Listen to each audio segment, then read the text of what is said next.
はい、さい、1万チューチューバーヒデマンです。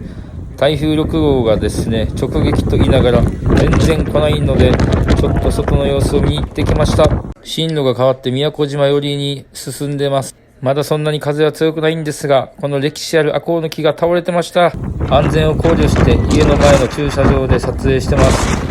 多分これで風速30メートルぐらいでしょうか。一応歩けますね。しかしこんな台風の日にも新聞は届くんですね。感謝です。お疲れ様です。そしてありがとうございます。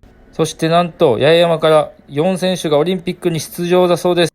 おとなしくゴーヤーサンドでも食べて応援したいと思います。頑張れ日本代表。